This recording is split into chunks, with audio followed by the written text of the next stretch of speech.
Union finance minister Nirmala Sitharaman ma'am அவர்கள் வந்து 38வது SEBI foundation டேல சைபர் செக்யூரிட்டியை பற்றி பேசியிருக்காங்க.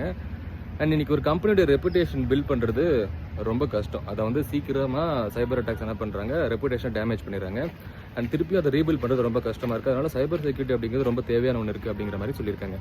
அன்றைக்கி நீங்கள் ஆர்டிஃபிஷியல் இன்டெலிஜென்ஸ் அப்படிங்கிறது டூல்ஸ் அண்ட் டெக்னாலஜிஸ் எந்த ஒரு கம்பெனியுமே சீக்கிரம் ஹேக் பண்ணுறதுக்கு வாய்ப்புகள் இருக்குது. அதனால எல்லா ஒரு கம்பெனியுமே ஆர்டிஃபிஷியல் இன்டெலிஜென்ஸை டிஃபென்ஸ் பண்ணுறதுக்கு நீங்கள் யூஸ் பண்ணுங்கள் அப்படிங்கிற விஷயமே ஷேர் பண்ணியிருக்காங்க. அண்ட் அதையும் தாண்டி செபியில் வந்துட்டு அந்த டேட்டா அனாலிட்டிக்ஸு, ஃபாரன்சிக்ஸு நம்ம சைடில், அதாவது இந்தியன் சைடில் வந்து நல்ல ஒரு கமெண்டபிள் ஒர்க்கை பண்ணியிருக்காங்க. ஸோ நம்ம ஒரு ஏஎம்எல் மாடல்ஸ்லாம் நிறைய வச்சுருக்காங்க. சைபர் ரெசிடென்ஸ் ஃப்ரேம்வொர்க் உருவாக்குனாங்க. அதுலேயுமே வந்துட்டு நல்ல ஒரு கமெண்டபிள் ஒர்க் பண்ணியிருக்காங்க செபி சைடில் அப்படிங்கிற மாதிரியும் சொல்லியிருக்காங்க. அண்ட் அதை தாண்டி செபி செக் அப்படின்னு ஒன்று இருக்குது. இன்கேஸ் இன்வெஸ்டர்ஸ் நீங்கள் மணி இன்வெஸ்ட் பண்ண போகிறீங்க அப்படின்னா அந்த செபி செக் டூலில் செக் பண்ணிவிட்டு அதுக்கப்புறம் நீங்கள் வந்து கரெக்டாக இருக்கா இல்லையா அப்படிங்கிறத செக் பண்ணுங்கிற மாதிரி சொல்லியிருக்காங்க. ஸோ இதை பார்க்கும்போது சைபர் செக்யூரிட்டி அப்படிங்கிறது ரொம்ப ஒரு தேவையான ஒன்றா இருக்குது. இன்றைக்கி இந்தியாவில் ஆகட்டும், எந்த கண்ட்ரி ஆகட்டும். ஸோ இப்போ ரீசெண்டாகவே ஸ்ரீலங்காவில் மினிஸ்ட்ரி ஆஃப் ஃபினான்ஸில் 2.5 மில்லியன் வந்து மணியை திருடிருக்காங்க சைபர் கிரிமினல்ஸ்.